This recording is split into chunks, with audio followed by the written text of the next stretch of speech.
대한민국 살인 사건 네, 152화. 아유 많이 왔네. 2화라고 그래야 되나 이제? 2회? 예, 2화 했다고. 152번째. 네. 고생하셨어요, 교수님. 예, 50 뭐 넘어. 살인 사건 얘기하면서 앞에서부터 바로 웃고 시작하면 안 될 것 같은데, 근데 진짜 사실이 이거요. 네. 사건을 얘기하고 사망하신 분한테 어떤 예의 때문에 저희가 웃으면 안 되는 건 맞는데요. 근데 시종을 일관 우리가 울면서 방송할 수는 없잖아요. 본론 들어갈 때는 진지해야죠. 네, 그러니까 네. 그저 그런 네. 점을 조금 양해를 해줬으면 좋겠는데, 뭐 그렇게 가겠습니다. 오늘 사건은요. 이거 참 이름을 실명을 얘기 안 할 수도 없네요. 하고 그냥 저 A 모씨로 하셔도. 아니 그냥 해야 될 것 같은데요. 이건. 그럴까요? 어차피 뭐 다 아시는 내용인데. 네. 언론에 나왔으니까. 뭐 이제 제목은 그냥 일반적으로 사촌. 네. 사촌 청부 살인 사건 이렇게 부르는데 네. 일반적으로 뭐 대한민국 모든 사람들이 거의 다 합니다. 네. 우리 배우 송선미 씨 남편 네. 이 고 씨가 있어요. 네. 그분이 청부 살해됐죠. 네. 그 사건을 오늘 좀 한번 보려고 합니다. 네. 송선미 씨 굉장히 용기 있게 힘차게 잘 살으시기를 진짜 진심으로 잘 바라고 열심히 사시는 열심히 것 같아요. 사시고 네, 또 네. 인상이 아이도 좋으신 있고. 분이니까요. 네. 네. 이 사건은요 이런 나쁜 놈들도 있다는 것 좀 말해주고 싶어요. 네, 네. 그리고 이 재산이라는 게 참 뭔지 이게 2017년도 사건이잖아요. 저 이것 네. 때문에 방송 참 많이 했어요. 그렇죠. 각 종편 뭐 네. 사건 많이 했는데 네. 2017년 8월 21일 날에 월요일 날입니다. 네.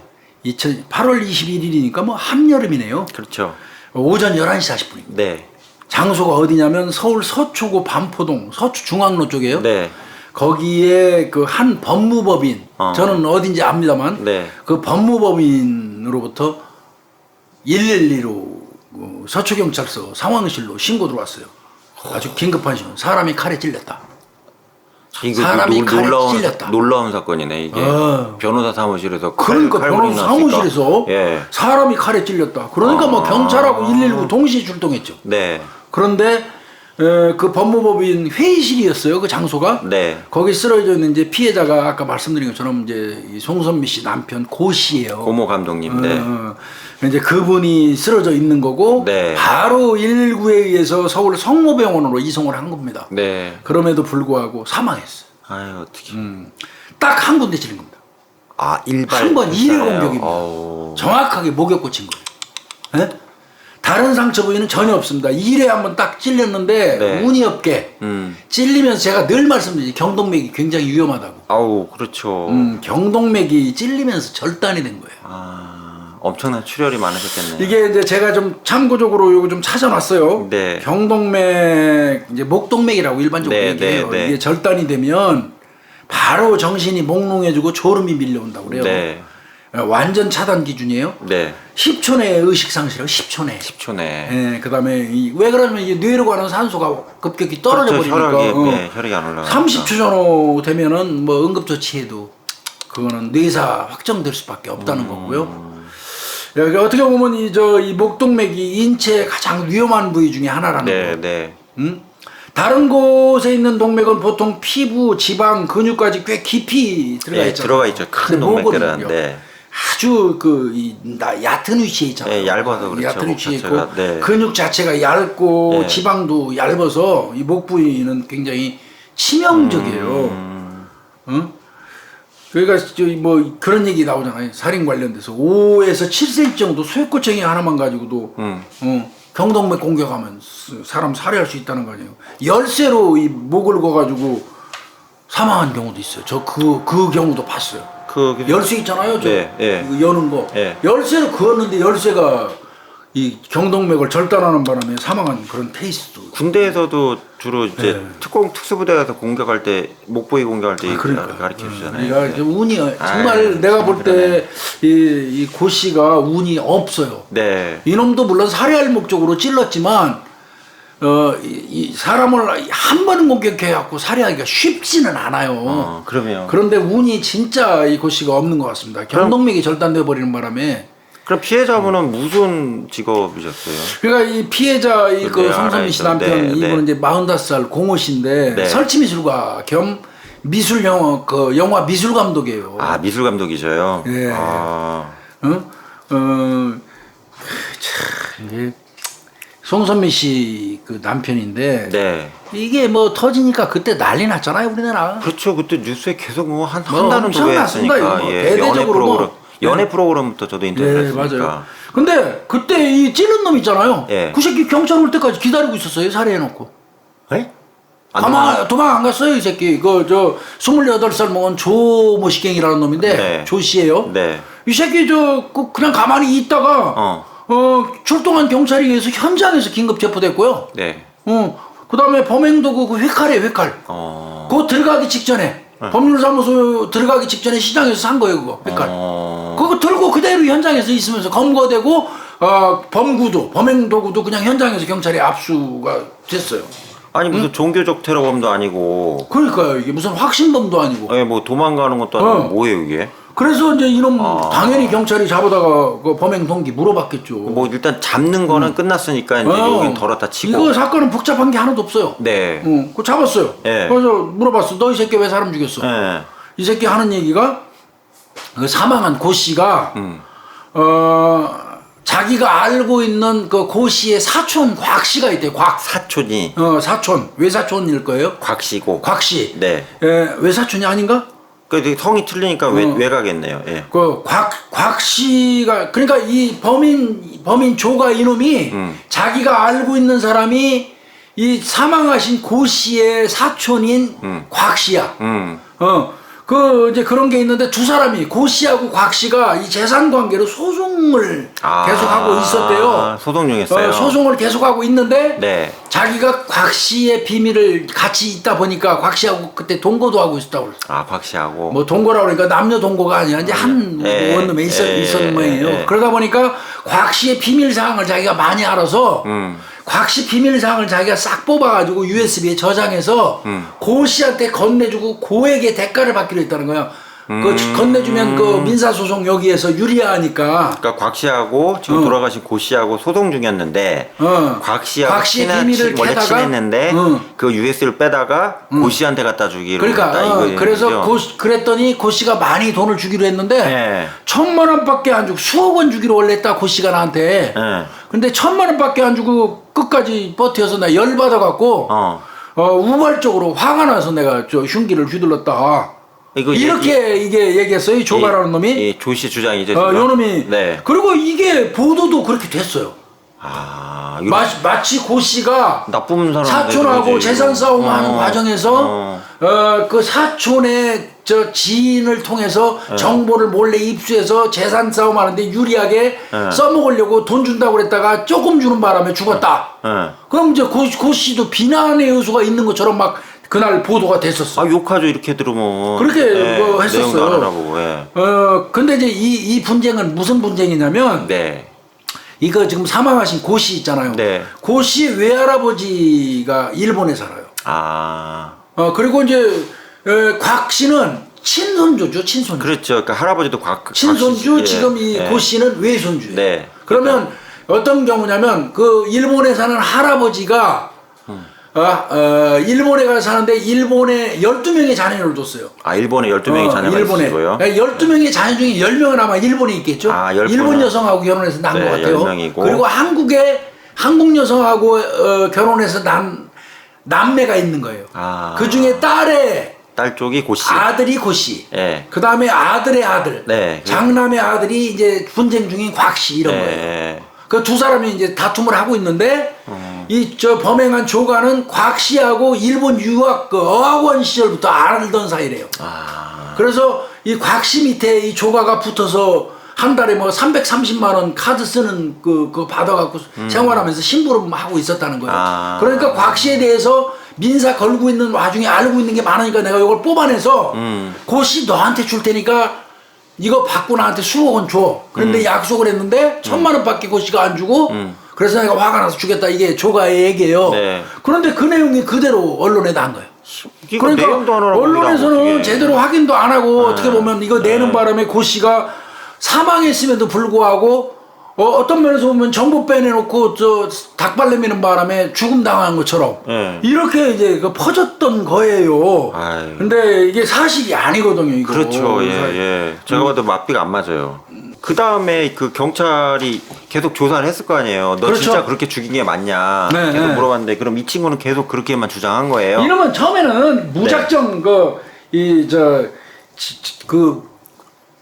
USB에다가 뭐 담아가지고 정보 네. 갖고 돈 준다고 그래서 내가 네. 갖다 줬더니 돈을 안 주는 바람에 내가 범행했다고 네. 끝까지 하면서 우발적으로 화딱지 나서 그냥 순식간에 했다. 근데 이미 우발은 거기서 게임 끝났어요. 왜? 가기 직전에 시장에서 휘칼 사갖고 들어갔잖아요. 죽일러 들어온 그게 거네. 우발입니까? 그 네. 말이 아니지. 그러니까 네, 애초부터. 네, 네. 그러니까 말도 안 되는 소리고요. 예. 그렇지만 이제 그 상황에서 경찰에서는 이놈이 계속 내니까 뭐 속된 말로 고문할 수도 없는 거고 살해 동기는 이제 조사하는 과정에서 그대로 근데 이제 이게 요건 나중에 내가 다시 설명 드릴 거예요. 네. 그것 때문에 뭐 경찰에서는 그거 제대로 모르고 정보 제공 대가로 돈 안 주는 바람에 죽었다 하는 걸로 경찰이 결론 냈다. 그래갖고 검찰로 사건을 송치했다. 경찰 뭐 했냐 욕 무지하게 먹었는데 사실 아니에요. 예. 이 내용은 애초에 살인사건이 발생하니까 사회의 이목을 집중시킬 만한 사건이었기 때문에 이런 경우는 검사가 다이렉트로 붙어요.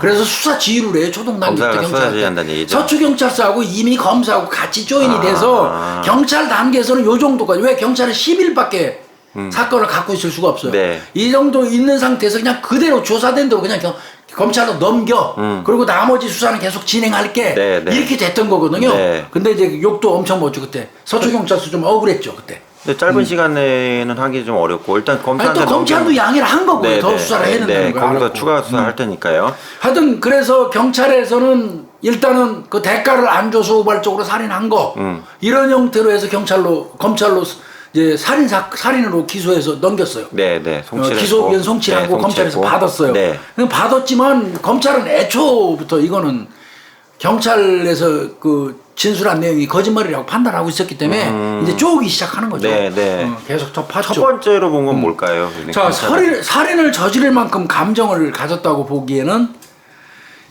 이 사망한 고 씨하고 조가가 만난 기간이 너무 짧아요. 한 3, 4일밖에 안 돼요. 아니, 돈 받기로 했으면 그 일주일 열흘은 쪼고 내놔라 달라 하는 게 맞는 거지. 3, 4일 만에 돈 안 줬다고 바로 가서 찔러요? 그렇죠. 큰돈 받으려면 기다려야죠. 말도 안 되는 소리고요. 받겠다면, 네. 그러니까 범인 그 조가하고 피해자 고 씨가 알게 된 기간이 너무 짧다는 거.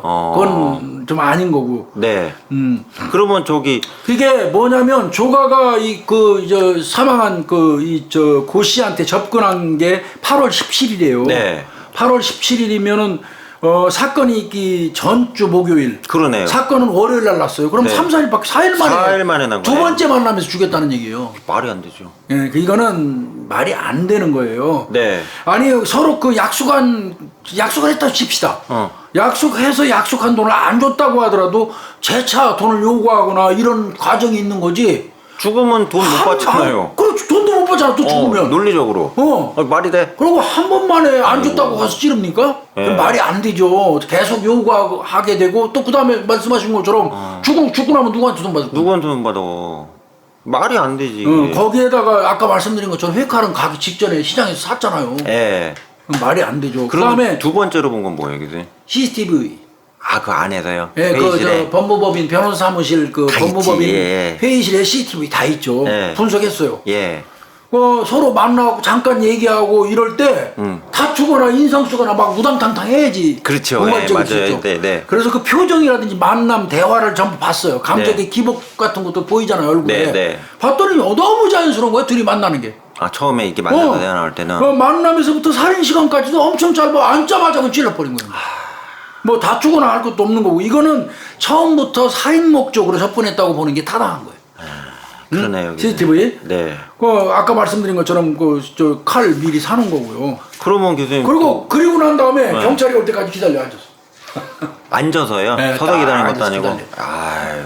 이게 참나 진짜 듣도 보도 못할 거네. 이게 우발적 살인이 될 수가 없죠. 그럼 있죠. 거기 또 변호사님도 같이 그렇죠. 계셨기 때문에 생존자죠 이분은. 고 씨의 매형이에요. 매형이 변호사예요. 매형분이. 그러니까 그 매형이 봤어요 거기서.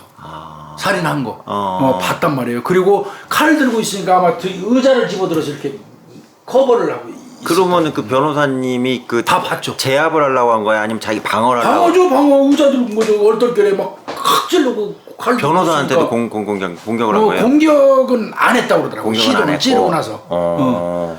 그분도 현장에서 봤고 그다음에 그 변호사는 다 알잖아요. 소송을 곽가하고 사망한 고 씨하고 서로 민사소송 걸려 있는 거를 네. 이 고 씨의 매형이 변호사로 활동하고 그럼 있으니까 소송대리인인데. 이 둘간에 소송 간에 있었던 무슨 관계를 다 알잖아요. 네네. 만약에 이 조가가 얘기한 것처럼 USB를 전달해서 비밀을 빼둬줬다면 변호사도 알고 있어야죠. 그렇죠. 예. 근데 당연한 거죠. 전혀 그런 대가 고액 뭐 수억 원 주고 뭐 그 정보 빼고 뭐 이런 거 자체 있지가 않았다는 거죠. 변호사는 알거든요, 그거. 네. 자기 의뢰인이잖아, 의뢰인 처남이지만. 네. 그러니까 그 말도 안 되고 그다음에 사건 당일날 약속 잡을 때 이 조가 이놈은 밖에서 계속 만나자고 그랬대요. 아, 이렇게 법무법인에서 만나지 말고 밖에서 만나자. 밖으로 나오라고 했는데 변호사가 아니다. 사무실로 와라.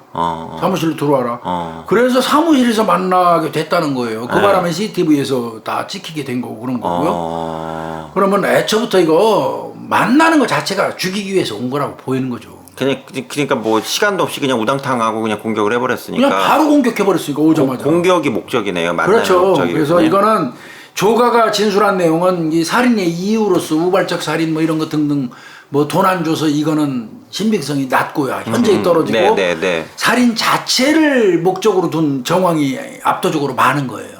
그렇죠. 일단 교수님 소송 당사자가 있고 네. 그 엄청난 거액의 어떤 유산 분쟁인 것 같고 그리고 거기 관련해 가지고 중간에 껴 있고 그렇죠. 그럼 이게 의구심이 충분히 가능하네요. 아까 말씀하신 것처럼 그러면 수억 원을 준다고 그랬으면 수억 원을 주기를 기다려야지. 그럼 3일 만에 바로 돈 안 준다고 1,000만 원밖에 안 줬다고 살해한다거나. 네. 그리고 그 사람이 죽고 나면 지가 돈 어디서 받아요 그럼? 그렇죠. 이게 아예 처음부터 말이 안 되고 그러니까 이제 이거는 청부로 본 거예요. 아, 청부로. 이건 경찰 관계에서도 청부로 봤다는 거예요. 경찰도 그렇게 애초부터. 보시겠죠. 이건 청부로 보이는데 이런 무비권 행사하고 있고 네. 조가가 모자라고. 자꾸 거짓말하고 그러니까 시간은 없지. 부검 끝나고 현장 조사하고 뭐 따지면 열흘이 금방 없어져요. 네, 경찰 맞아요. 입장에서는. 네.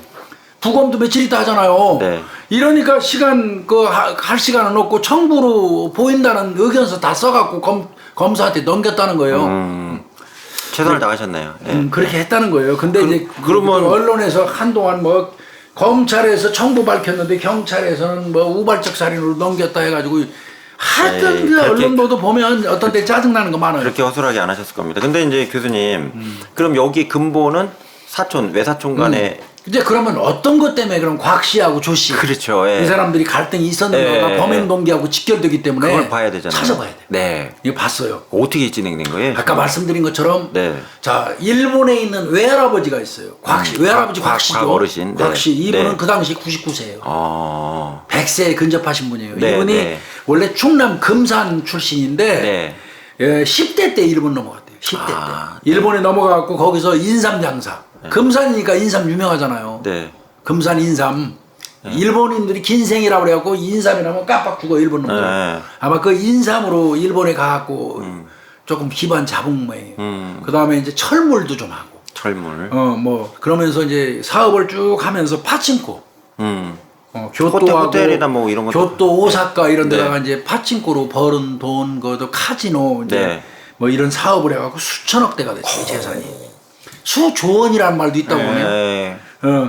그리고 또 국내에도 투자했어요. 서울 이런 수도권에다가 수백억 대 부동산을 사놨어요. 그럼 이제 한국하고 일본에 있는 각 부인이 따로 있어요. 아까 말씀드린 거죠. 일본에 있는 부인 사이에서는 10명 나눴어요. 네.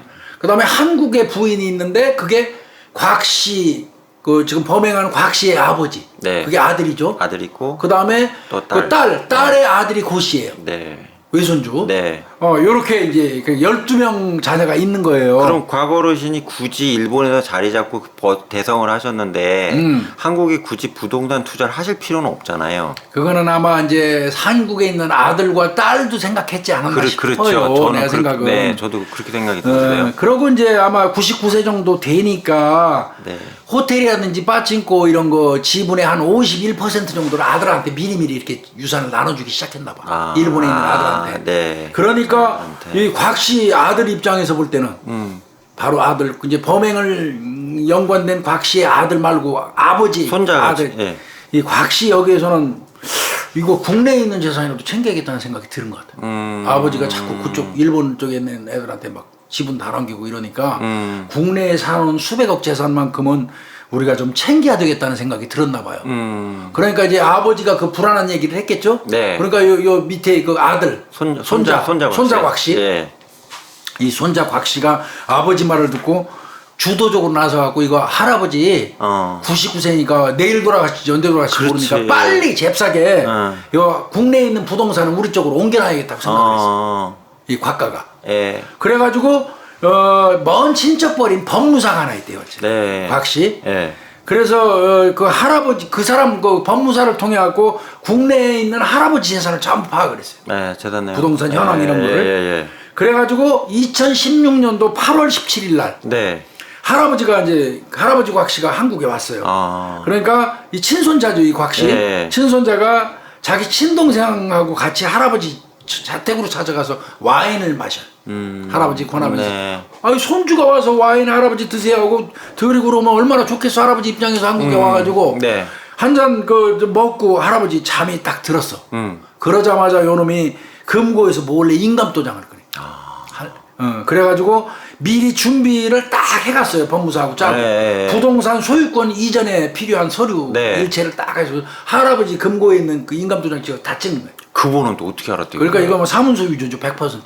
그 금고 번호는 번호까지가. 이제 뭐 어떻게 해서 알았겠죠. 그래가지고 서류에 다 찍어서 이제 해놓고 그러고 일방적으로 또 자기 명의로 옮기면 나중에 할아버지가 토다를 수 있잖아. 그렇죠, 예. 그러니까 그거를 또 이 작전을 꾸며요. 어떤 식으로 꾸미냐면 손주 그 곽가가 법무사 친척 있다고 그랬잖아요. 네네네. 그 사람을 탁 데리고 다음날 그 할아버지 집에 또 가. 그 전날 인감 다 도장 찍어놓고 가가지고 법무사 그 김가가 의사 행세하면서 막 진맥도 하고 막 이러면서 건강 상태에 관한 대화를 막 나누게 해.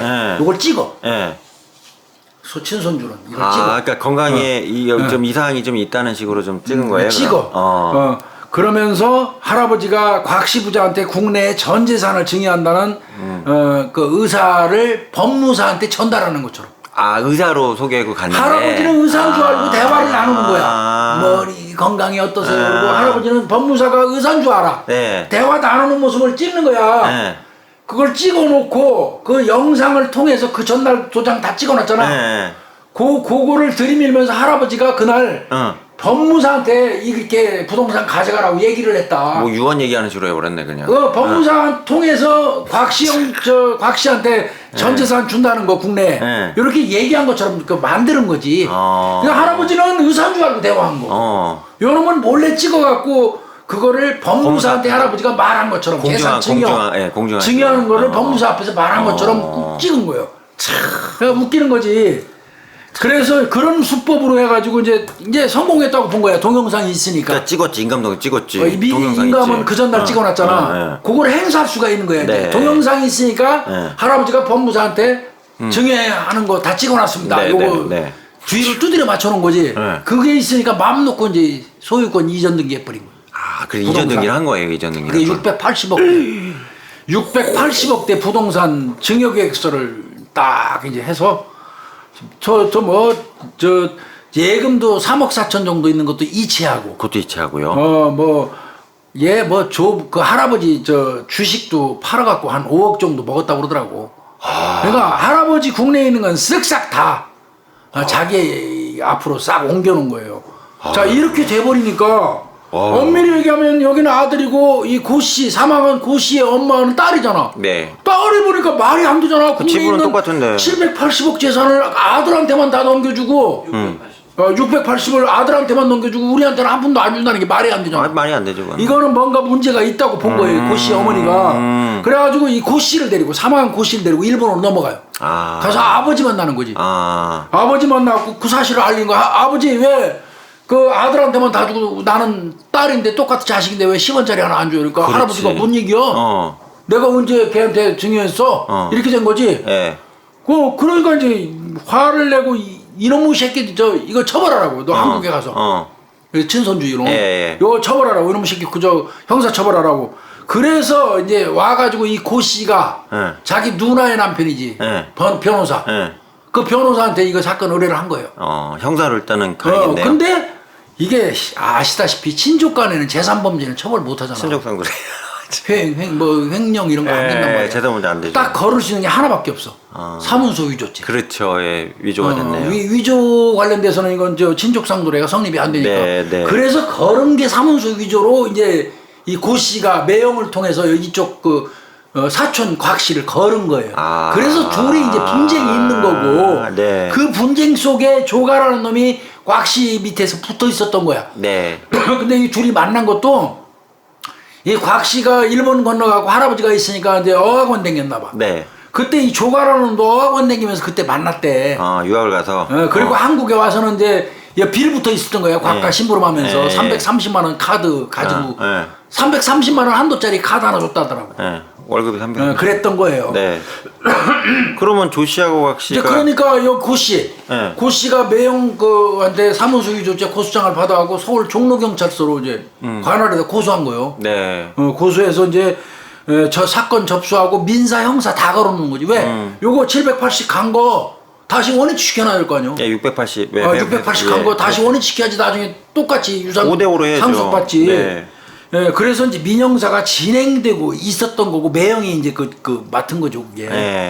그래서 이때부터 갈등이 있었던 건데 이게 지 밑에 있던 조가를 시켜갖고 이제 살해했던 거예요. 그러면 경찰 입장에서는 사문서 위조 관련해서 원체 큰 액수가 걸린 거니까 구속영장 신청했어요. 하실 수밖에 없잖아요. 이거는 죄명은 사문서 위조에 불과하지만 사문서 위조죄밖에 적용을 못해서 사문서 위조지. 엄밀히 얘기하면 사기, 횡령 다 들어가요. 이거 680억 걸렸는데. 680억이고 거액이고. 그러니까 경찰 입장에서는 2017년 7월 달에 구속영장 당연히 청구하죠. 이때 구속이 됐어야 되는 거예요. 그러면 비극이 없었겠네요. 이 사건 없어요. 네. 근데 부자인데 변호사 얼마나 짱짱하게 샀겠어요. 그렇죠. 예? 이렇게 얘기했어요. 그때 법원이 7월 14일 날에 2017년 7월 14일 날 곽가에 대해서 구속영장 경찰이 신청했더니 기각했어요. 기각 사유가 뭐냐면 재반 증거에 비추어 혐의 사실을 다툴 여지가 있다. 아니 당사자인 할아버지가 내가 찍어줬다고 하는데 그런데 혐의 사실을 다툴 여지가 있대요. 그러면서 구속영장을 기각해버리니까 곽가는 풀려나왔죠. 그럼 곽씨 기만 살려준 거 아니야 지금? 그렇죠. 딱 나오고 그리고 이제 이 새끼 또 열 받은 거지 집단에는. 기만 살려준 거지. 그래도 친척인데 나를 고소해서 교도소 보내려고 그래? 이러면서 이제 감정이 극에 달했는데 지가 안 행위는 생각 안 한 거지. 근데 이때 구속이 됐다면 이번 사건은 아마 없었을 거예요. 기각되는 바람에 하여튼 풀려나와요. 그러니까 경찰 입장에서도 더 안 되잖아. 제발 혐의 사실을 다툴 여지가 있다면서 법원에서 기각시키는데 영장 신청 하나만 하지 그거는. 그러니까 아예 불구속 기소 의견으로 검찰로 넘겨버려. 그럴 수밖에 없네. 그 송치했어요. 검찰에서는 그거 받아가지고 어디서 갖고 있었냐면 형사부로 넘어갔죠. 경제범죄 전담부로 갔어요. 중앙지검 형사 4부. 센 데로 갔네요. 부장검사 한성민인데 글로 이미 그 사건은 가 있는 상태야. 그리고 그 사건이 가고 민사 그 사문서 위조 사건이 불구속 송치되고 난 이후에 한 달 뒤인 8월 21일 날 살인 사건이 발생한 거예요. 그러니까 지금 곽 씨 입장에서는 구속에 좀 몰린 상황일 수도 있겠네요. 이게 청구까지 갈 정도면. 그렇지. 여기서 고 씨 입장에서 계속 물고 늘어지니까 일단은 불구속 송치돼 가지고 넘어갔지만 불구속 상태에서 검찰 조사 받기 시작하면 이제 고 씨가 가고 변호사 같이 가고 몰래 이전한 거 사무소 위조한 거 다 나오고 그러면 검찰이 영장 신청할 수도 있고 또 법무사, 다 680 먹은 거 다 무효로 돌아갈 수도 있잖아. 법무사도 또 법무사 당연히 처벌받는 거고. 그건 뭐 이 사건에서 법무사는 피렘이고. 그러니까 불안했겠죠. 예. 그러면 고 씨를 제거하고 고 씨의 법률 대리인 변호사 매형 예. 그 사람도 제거해 버리는 게 좋을 것 같다는 생각한 것 같아 이놈이 각가가. 그러니까 수단 방법을 안 가린 사람이 그런 거죠. 이제 어차피 680억 때문에 지는 교도소 가게 생겼거든. 또 돈도 못 먹을 것 같고. 그러니까 그런 생각을 했던 것 같아.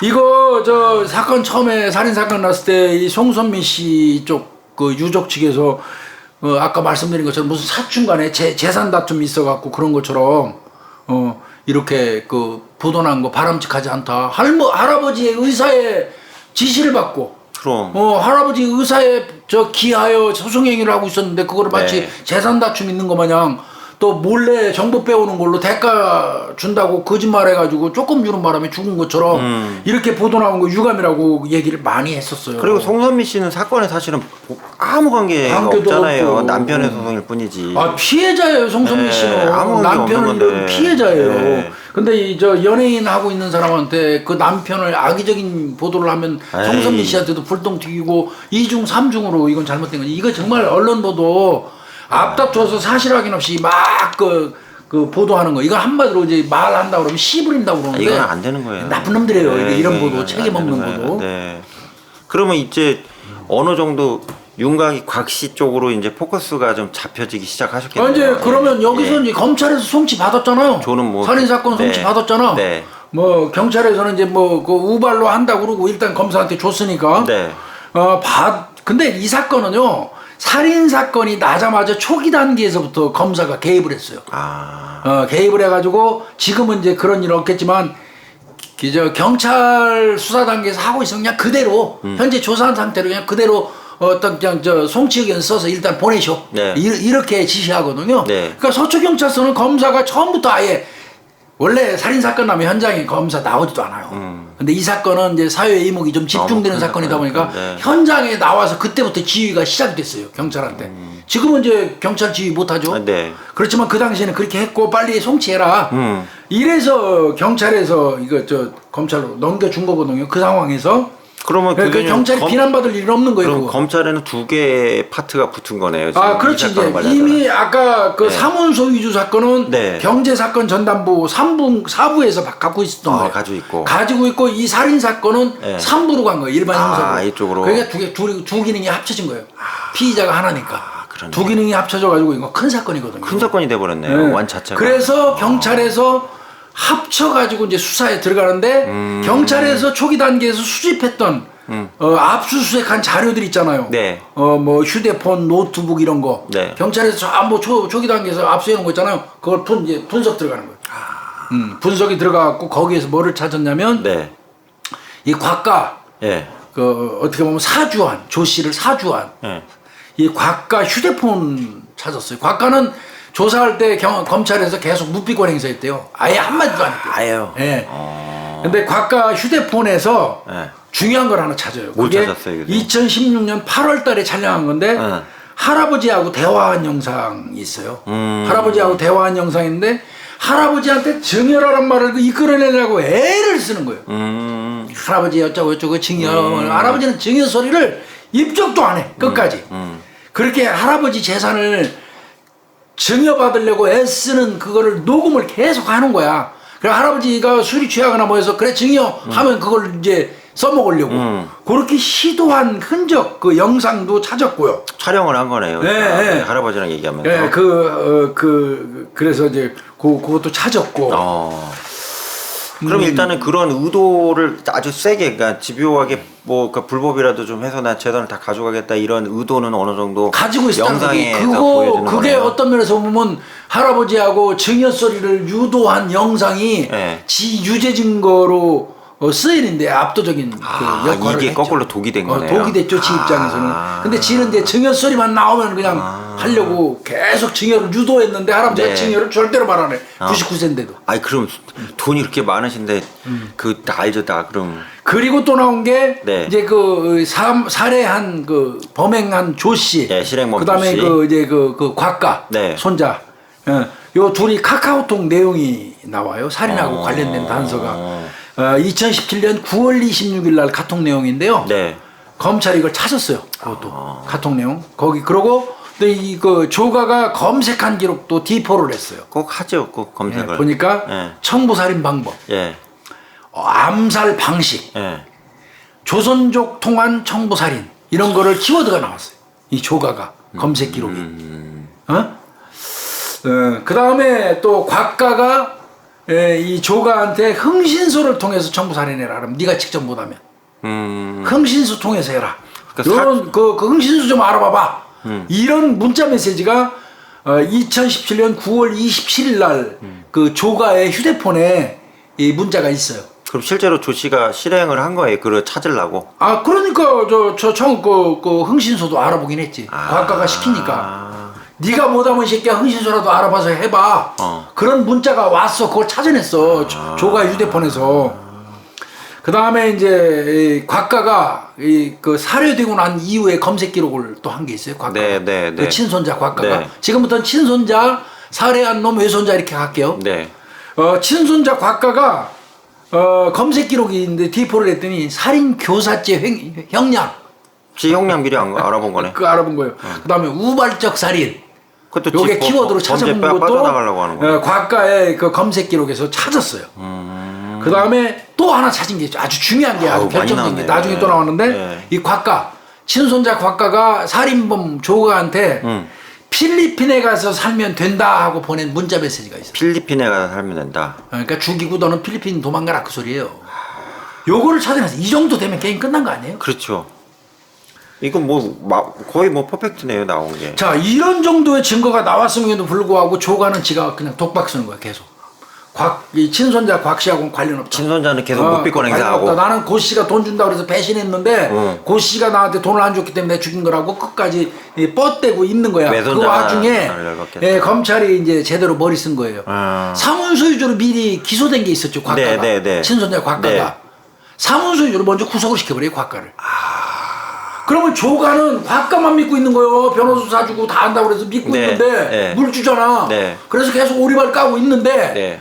지가 하늘같이 믿었던 그 친손자 곽가가 사문소 위조로 구속이 떨거덕 돼서 교도소 가버리네? 그럼 지가 믿을 게 없잖아. 비빌 데가 없죠. 이제 비빌 데가 없잖아. 네. 그러니까 이때는 이제 뭐 심경의 변화가 오는 거지. 그때 이제 법무사 김씨도 같이 구속됐어요. 어? 그러니까 봐줄 사람이 아예 다 일망타지. 박씨 부자가 다 구속됐어. 부자까지. 네. 아버지까지요. 네. 그러니까 이게 내가 볼 때는 심리전이 있어요, 경찰이. 검찰이. 네. 일단 사문소유주로 미리 들어왔던 걸로 구속을 시켜버리면 해명을 요 살인범 조가 입장에서는 비빌 데가 없으니까 불어. 네. 그렇게 구속시켜버린 거예요. 그러니까 더 이상 뒤봐줄 사람 없다고 판단되니까 이제는 네. 체념한 거고 형량이라도 싸게 받자. 사실대로 얘기 다 하는 거예요. 그때 친손자 곽가가 나한테 죽여달라고 해서 20억 주기로 했습니다. 20억. 그래서 내가 죽인 겁니다. 이 자백한 날이 2017년 11월 2일이에요. 11월 2일 날이요. 11월 2일 날. 아유, 그러면 20억 때문에 그러니까 받지도 거죠. 못한 20억을 받겠다고 사람을 죽인 거예요. 20억이고 그다음에 가족 돌봐주는 조건 뭐 이런 것까지 다 포함해서 돈이면 다 나와. 너 사람 죽여도 너 교도소 가 있는 사이에 내가 최고로 센 변호사, 우리나라 유능한 변호사 선임해 줄 거고 형량 이빠이 줄여줄 테고 그동안 니네 가족은 다 먹여 살릴게. 뭐 거기다 20억 너 준다. 그러면 이러니까 조가가 한 거예요. 교수님, 그럼 조 씨가 처음부터 자기가 직접 살인을 결행하려고 그랬던 거예요? 아니면 또 아니요. 다른 부분이 있었던 거예요? 저 이놈이 계속 죽이라고 지시를 하는데도 못하니까 친손자가. 오직하면 아까 예. 저 나왔던 것처럼 그러면 청부업자 알아보라고 흥신소 통해서 알아보라고 그 지시까지 하잖아요. 그래서 실제로 알아보기도 했었어요. 알아본 근데 거예요. 흥신소 어디에서 청부살인 해줍니까? 없지요. 그러니까 이놈이 쫄리기는 하고 그러니까 내가 한다고 달라붙은 거고요. 중국 동포 찾았대요 원래. 황해 나올 뻔했어요. 근데 실패했고 지가 그러니까 이제 그 곽가가 너 이 새끼야 네가 직접 해. 그럼 망설일 거 아니에요? 그럼? 그러면서 너 계속 편의점 알바나 하고 살을래 평생? 아. 저 사고 치고 너 도망가면 내가 필리핀으로 내가 도망가게 해줄게. 또 뭐 나 너밖에 없어. 또 한편으로 막 이러면서 회유를 한 거야 조가를. 그러니까 얼렸다 녹였다 얼렸다 녹였다 계속 한 거네요. 근데 뭐 20억 준다고 그러고 교도소 가 있으면 가족 다 부양해주고 변호사까지 빵빵하게 사준다고 약속을 하니까 그러면서 저 두 사람 다 죽이라고 그랬어요. 아 그러면 고 씨하고 그 매형 그 변호사까지. 그 변호사분까지 다 근데 그거는 죽어도 못한다. 내가 곽가가 저 조가가 둘 다 죽이는 건 난 못한다. 그건 너무 부담된다. 그러니까 그러면 그 고 씨만 죽이고 그 눈앞에서 죽여. 그래야지 변호사 쫄아. 아 변호사 겁먹게 하기 위해서 그 쫄아. 앞에서 그래도 이러면서 진행을 했네. 살해를 지시한 거. 이거 나쁜 놈의 새끼 이거 정말. 나쁜 놈이네 이게. 천하의 나쁜 놈의 새끼 이거. 꼭 변호사 앞에서 죽이라고 그랬어요. 그 경고에 경고. 이런 나쁜 놈. 그리고 너 들어가서 총대 메고 들어가면 20억 받아라 이거요. 자기는 속 빠지고. 나쁜 놈의 새끼지. 그게 가능한가? 20억 아니라 100억을 준대도 걔가 불지 결국은 안 그래요? 네. 그 검찰이 또 고도의 심리잖아. 아유 경찰 구속부터 검찰 바보 딱 시켜버리니까 네. 지 돌봐줄 사람 없으니까 싹 풀어버린 거지. 응? 그래서 이놈이 접근한 거예요 조가가. 고 씨한테 전화해서. 그러면 교수님 처음에 경찰이 초동 수사 하실 때 킬러가 했을 것이라고 의심을 했던 거예요. 정부 의심 다 했고 정부 의심 다 하신 뭐 거고요. 흥수 수사, 시장 수사까지 다 했고. 근데 그 경찰에서 10일 동안 그 전모를 밝히기는 어려우니까 그렇죠, 예. 일단은 넘긴 거예요. 검사가 처음부터 현장에 나와서 개입을 했었으니까. 아예. 네. 이제 일반적으로 우리 국민들이 알고 있는 게 수사 그러면 경찰 수사 단계 따로 있고 검찰 수사 단계 따로 있는 걸로 인식들을 해요 우리 국민들은. 그렇죠, 네. 근데 엄밀히 얘기하면 수사는 한 사건을 두고 검찰과 경찰이 같이 하는 겁니다. 네. 동일한 거예요. 그리고 모든 수사의 책임자는 검사였고요. 그러니까 교수님, 그러니까 범인이 누군지 모를 때는 시간이 지금 길어지고 여러 가지 지금 찾을 수가 있는데. 그거는 뭐 송치를 못하지만 사람을 따는 순간 땄잖아요 지금. 땄으니까는 땄으니까 열흘밖에 없잖아. 시간 제한에 걸리는 거잖아요. 그렇죠. 네. 그러면 할아버님은 이거 보시고 충격을 안 받아요? 돌아가셨어요 그거. 이 사건 보고 바로 돌아갔어요 그 이듬해. 아유 어떡해. 이거는 이 조가 이놈이 자 지시 받았잖아 20억 준다고. 네. 그 친손자 곽가한테. 네. 일부러 이놈이 고 씨한테 연락해.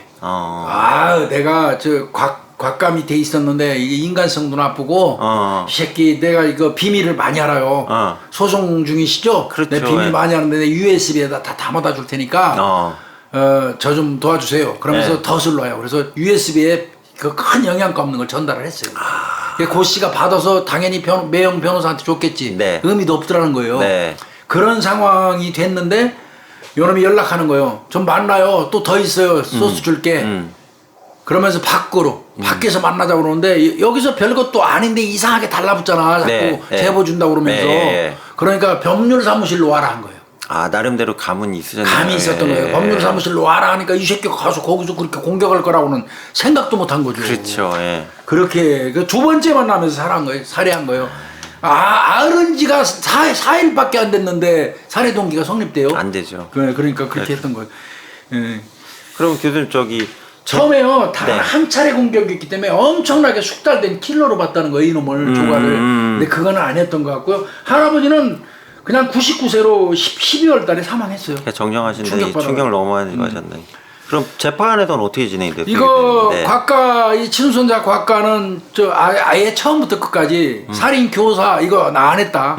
끝까지 무피권 행사하고 부인하고 네. 이랬음에도 불구하고 네. 1심에서 서울중앙지방법원 형사합의 21부예요. 예. 조의원 부장판사가 네. 곽가 친손자 곽가한테 무기징역 때렸어요. 그리고 조가 예. 그 실행한 조가한테는 원래 검찰은 15년 협조했다고 15년 구형했어요. 15년 살인 구형. 예. 그런데 조가는 22년 때렸습니다. 22년. 그리고 이제 저 친손자 조가한테는 할아버지 재산을 정당하게 증여받았고 살인은 자신과 무관하다고 부인하면서 반성하지 않고 있다. 이러면서 무기징역 때렸어요. 제대로 하셨네요. 네. 그러니까 항소했겠죠, 놈이? 네. 항소해서 이게 2018년 9월 14일입니다. 네. 서울 고등법원 형사 5부 네. 김형두 재판장인데 네. 그 친손자 곽가한테 여전히 무기. 그리고 저 실행행위했던 그 조가 있죠. 네. 조가는 22년에서 조금 깎아줬어요. 18년. 18년. 그럼 그 얘기 뭐라고 했냐면 제일동포 재력가의 장손인 피고인 곽 씨는 네. 곽 씨의 법무사와 공모해서 사문서 위조를 통해서 600여억 원의 재산을 무단으로 소유권 이전에 빼돌리고 네, 무단으로 했고 사촌형인 피해자가 할아버지 소송을 도와서 네. 재산을 되찾으려고 하자 자신에게 절대적으로 복종하는 조 씨를 교사해서 고 씨를 백주에 무참히 살해하도록 했다. 그러니까 살해 교사 혐의를 인정한 거죠. 네. 그러면서 범행을 부인하면서 사과와 반성을 하지 않고 피해자는 고귀한 생명을 잃었고 유족은 씻을 수 없는 정신적 충격을 받았으므로 피고인은 사회로부터 무기한 격리하여 자신의 잘못을 참여하도록 권고한다. 네. 이러면서 때린 거예요. 이때 뭐 아마 이게 마지막 재판할 때 언론 보도도 나왔어요. 송선민 씨 거기 참석했었죠. 네. 그다음에 고씨 누나도 거기 있었고 그때 네. 막 송선민 씨 애써 눈물을 참는 모습 보였고 누나는 막 입을 틀어막고 오열하고 그랬던 거 나왔었죠. 못 그죠? 날리 이게 진짜. 예. 그리고 이 새끼 2018년 12월 15일 날 네. 대법원에서 상고가 기각되면서 네. 무기징역 확정, 네. 살해범 조가는 징역 18년 확정. 이렇게 이때 대법원에서 한 얘기 있네. 우발적 범행이었다면 언쟁이나 화를 내는 등의 감정의 변화가 있어야 되는데 범행 당시 CCTV를 아무리 봐도 네. 그런 모습 전혀 보이지 않는다. 응? 철저한 계획살인이었고 반성도 없으므로 무기징역이 합당하다. 그렇지. 이 새끼는 못 나올 거예요. 네.